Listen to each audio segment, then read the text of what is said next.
What's up, guys? We've got NFL preseason today. I'm going to take you through some of my favorite picks. If you haven't been following me this last couple of years, we crushed the NFL preseason.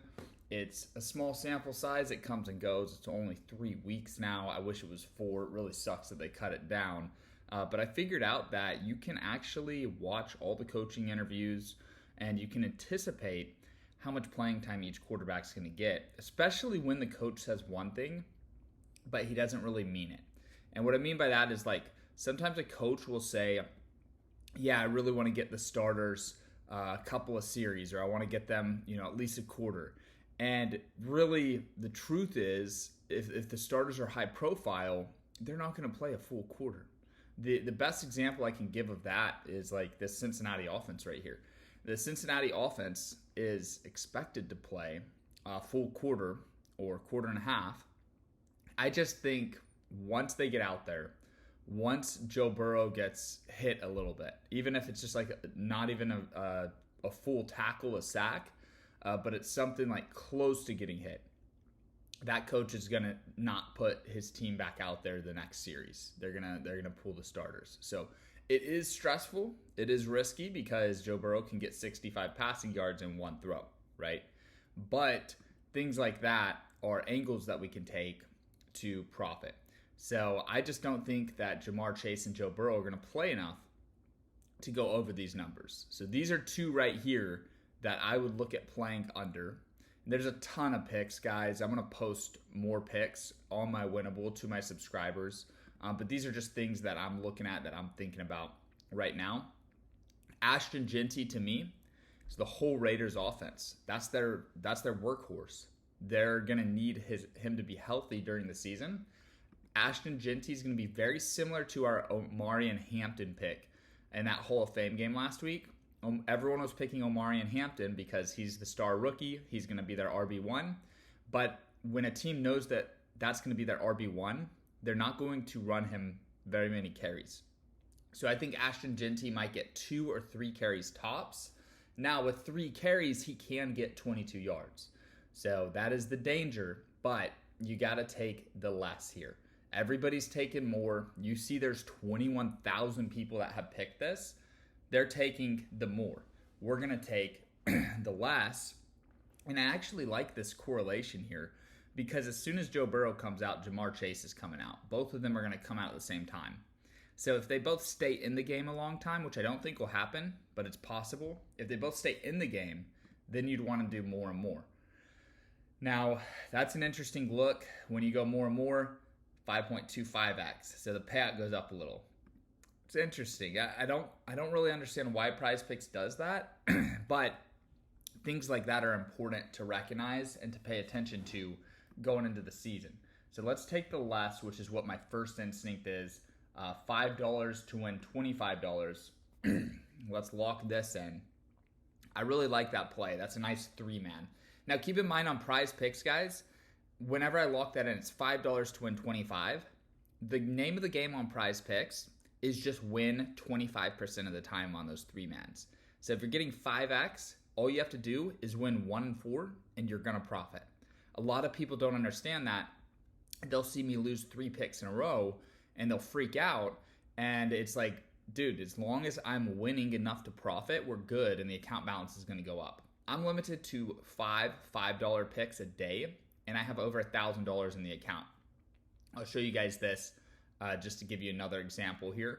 Running backs that I like to go over, Sincere McCormick, Taj Brooks, and then Anthony Richardson. He's competing for that QB1 role. I just don't think Richardson's going to rush and take a bunch of contact and risk getting injured in the preseason. I could be wrong. He is competing for a starting job, so he might actually put his body on the line. I just think the Colts, if they know that that's going to be their starter week 1, or if they have a hunch even, they're going to tell him, dude, do not run the ball, don't take contact, and he's going to try to be a pocket passer here. So watch this. I have $1,000 in my account. I go to click $50. This is what happens to my account. Limit is 25 right now. So let me do a $5 play here to win 30. I'll click submit. So that went through. So that might have been my 5th one. Actually, no, today's a new day. I locked some in last night. and then I get to lock some more in today. So I like that one a lot, but I'm limited to 5 a day. So let's see if I can get you guys one more play here. I'm looking through. I would say with the Raiders quarterbacks, if I go back to passing, with the Raiders quarterbacks, I think Geno's going to play maybe a series or two, and then Aiden O'Connell could get quite a bit of playing time. And I do think Aiden O'Connell is good enough to get his 100 yards passing. Usually if a solid veteran QB plays the second half, the full third and fourth quarter, they can get 100 yards. Shedeur Sanders, I know what Prizepicks did here. This line should be about 95 yards, 91 yards, just like Hooker is and O'Connell. But they knew that their user base is huge on Shedeur. So this is going to be the most popular picked line on Prizepicks. They bumped it up like 25 yards. This should be an easy free square less. And it's not even hate on Shedeur. He could look like crap. He could look really good. It's kind of a wild card, honestly, because this is the first time he's playing where his dad isn't the coach. This is his first time playing without Travis Hunter since he was a little kid. And his dad's always been the coach, so this is literally his first time playing without his dad as the coach. There's so many reasons to think Shedeur is not going to transition well into the NFL. And I know a lot of y'all don't want to hear that, but we can keep an eye on it. We can root for him. It'll be fun. He still can play great. And my message to you right now is he still can play great. He can ball out and throw for 110 yards. If you throw for 100 yards in a preseason game that you're only getting to play a couple quarters of, that's a very good accomplishment. Okay, it's very hard to throw for 100 yards in the preseason when you're only starting, a half, because the offenses just aren't that aggressive. They try to get the running backs their touches. It's really sloppy. There's not a lot of first downs. It's just hard.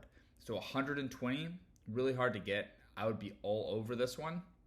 Unless, of course, you're a Shedeur fan, you want to root for him, then I totally understand staying away from it and just rooting for him to do well. Because, ideally you would want him to throw for 150 yards, and it'll be fun to watch him. And, this might be your last chance to get to watch him for a while. If he's fourth string, he may get to play a couple games at the end of the season, but he's not going to be playing for a while. So Shedeur here. I like Harold Fannin here. I wouldn't do these on the same slip.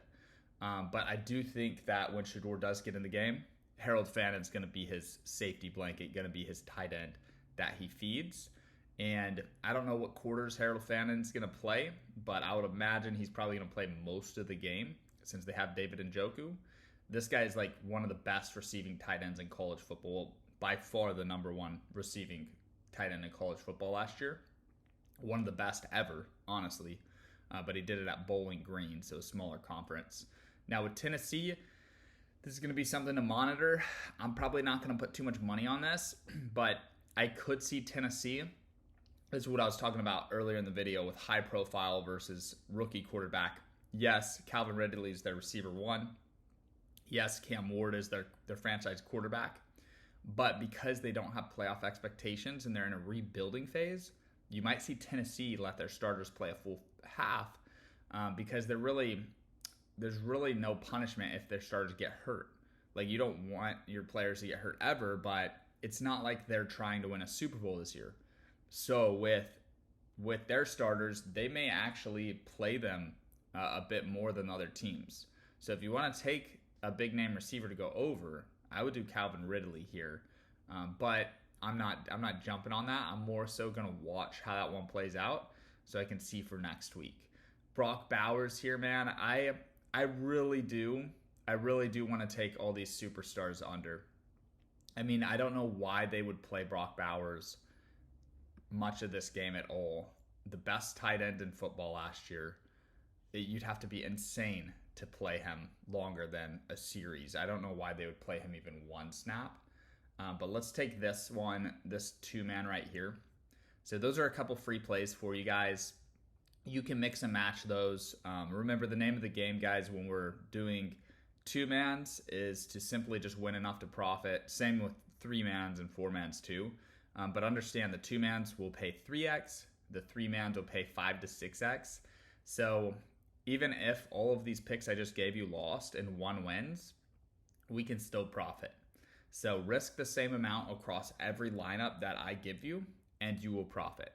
And don't panic like, oh my gosh, we won one and we lost four. If the one win is 6x, then you're up a unit. So that's how Prizepicks works. That's the mentality you have to have on Prizepicks. A lot of people don't understand that, and it can kind of, absolutely wreck them.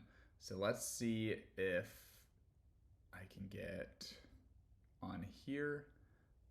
So I am going to show you guys now my offers for the full football season, and then I have a special offer for you guys for August. So these are some of my sportsbook plays. So I do DraftKings Sportsbook, and then I do DraftKings Pick 6 as well, but then also we have Prizepicks. So it's kind of two different styles of getting your money down, two different styles of investing. And with the Sportsbook, I love UFC on Sportsbook. I'm going to do college football and NFL on Sportsbook as well. But you can see these: 5,000 to win 13, 2,000 to win 10, 3,000 to win 18, 3,000 to win just under 11,000, 2,500 to win 11,000, 3,000 to win 38,000. So right here, this one, 3,000 to win 38,000. Even if I lose 10 plays, I'm going to profit. I could lose 10 $3,000 plays in a row. I could burn 30 grand. And this is enough to put me in the green. So a lot of my personal bets on sportsbooks, it's risking a little to win a lot. Or you could say 3,000 is a lot. It's risking a lot to win a ton, right? So that's how I get down. I am limited on Prizepicks, but I kind of, for me, had a conversation with myself, game planning going into the season. I know you guys want Prizepicks. I will build you guys Prizepicks plays. Even though I can't personally put big money down, people that I know can. And I'm going to show you guys some bigger bets on Prizepicks at the end of this video. But before I do that, I'll show you my store. I did a little special promo for August. So the first 10 people, maybe not, let's click refresh. The first 10 people to get this, get it, and then it's gone. So all access to August. You're going to get my UFC 319 plays. That's going down in Chicago in a week or two from now. You're going to get NFL preseason on Prizepicks. You're going to get sportsbook plays, college football week 0. So it's everything from now until August 31st, okay? Now, this is still the best deal in the game. It's over 6 months, all access. You're going to make it back in the first month. This is still the best deal in the game, but if you're not ready for that, if you can't afford that, this right here is really solid. $100 gets you the full month of August. Limited the first 10, so it will sell out quick. And then the last thing I want to show you guys here real quick is a play that I got down on an account that is not mine. So this is not my pick. It's my pick, but it's not my account because my account's limited. But this is 1,500 to win 4,500. So Ashton Genty and Chase Brown, both star running backs. Star running backs for me, a little easier to predict because it is a position where you can get injured so easily. We could be wrong here. Either one of these teams could be dumb and play their starting running back for a while, but I think both of these guys are going to get under 3.5 carries. So I think they might touch the ball 2 or 3 times each. Just have to hope that they don't break one off. So I love this play. 1,500 to win 4,500 on this. And then the next one is 500 to win 3,000 on McCormick, Taj Brooks over, and then Shador under. So I really like Shador's under 120. We'll see how this goes here tonight. But man, I'm excited about it. I just don't think Shador's going to be able to go over 120 yards. I think it's set too high. They're baiting people into taking the over. They're going to take all their money. And then we're going to be over here laughing when he throws for 95 yards or 110 yards, and we're profiting. So I like Taj Brooks. I like Sincere McCormick. This is a little bit of correlation here too, because you got to think if Ginty and Chase Brown come out of the game pretty early, that opens it up for McCormick and Brooks to get extra touches, extra playing time. So you could even do a 4-man. You could actually build a 4-man, which let's do that real quick right now. So these are the big ones that I have, a little bit safer. But let's build a 4-man because I think these are going to hit, man. I think these are going to sweep, and I'd be really happy if they did. So with the starting running backs under, the younger backup running backs that need to make the team improve themselves over, a nice little 4-man right there. Oh, come on, dude. So I reached my limit. I'm maxed out. I only get $5 lineups a day on my account, on my personal account. I have won so much money on Prizepicks that they limited me. Unfortunately, I've won over $100,000. Let's see if I can find it. My profile, maybe it'll show us. But I've won a ton of money on Prizepicks, over 169 grand. It was a good run. They used to not have a good risk management team, so they would let me make a lot more money than they probably should have. But now they shut it down quick. So if you want to be coached and you want to copy somebody's plays who is smart enough to get limited on these sites, I always find a strategy where we exploit them and then they have to change the rules of their game. We've done this with Prizepicks, Underdog Fantasy, and most recently last year, Better. So we're going to crush these apps all season long. If you want to get in on that, buy the full season, winnable.com/SBE, or hop on that August pass. There'll be 10 slots. They'll sell it quick. So that's all I've got for y'all. Have a good day, everybody. I'll see you in the next video.